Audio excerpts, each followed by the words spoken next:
Well, they're the human faces hit hard by Australia's shutdown policy. Families running small cafes and restaurants and hospitality workers who've been stood down, now coming to terms with uncertain futures. It's devastating. It's tough. It's an emotional roller coaster. This was the Last Supper. This is it. This is it for today anyway, and probably for the next few months. Well, the clock's just struck midday and life as we know it won't be the same again for a very long time. Just a few weeks ago, none of us could have imagined that there'd come a time we wouldn't even be allowed to pop down to eat at our local cafes. Yeah, see you guys. Yeah. Cheers. Thanks. This morning, diners bought their final eat-out meals as thousands of workers were stood down. Trying to get some help for the government because we had no money. There were also heartbreaking scenes of Centrelink branches around the country, with queues snaking for hundreds of metres around entire blocks.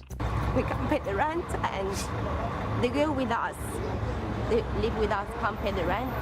The hospitality industry estimates 88,000 jobs have already gone and 200,000 will be next. It's been a pretty emotional day, having to let a lot of people go. If this doesn't work, the reality is that we may lose our house. Small business owners Nat and Dominic Battaglia now face an uncertain future. We lost about 70% revenue in the last 2 weeks, and if we didn't think of this idea and become a little bit more innovative, we would have closed the doors in 2 weeks and 12 local residents would have lost their jobs. To stay afloat, they've turned their humble cafe in Melbourne's Sunbury into a gourmet delivery business. I had spoken to the chef and she's saying, well, why don't we do home-cooked meals?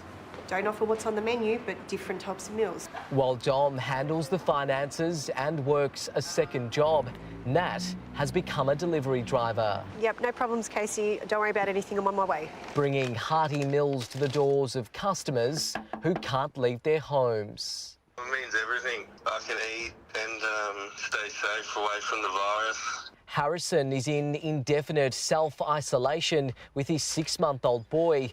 Catching the virus could make him seriously sick. I have Crohn's disease. It means my body's attacking itself, and the virus can be very deadly to me.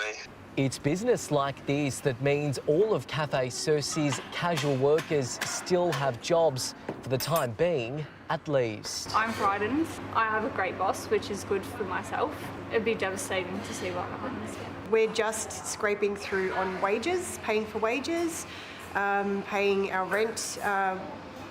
We're pretty sure we'll make that this month, but I don't think we'll do it next month if it continues the way it is. And that was before the government's new restrictions. What a difference a few days can make. It's heartbreaking for a lot of owners, and it's incredibly difficult to deal with. Melbourne Food and Wine Bar O Loretta only opened 6 months ago, and now The doors are closed. Owner Kate Pete is also a hospitality consultant, helping others open their dream eateries.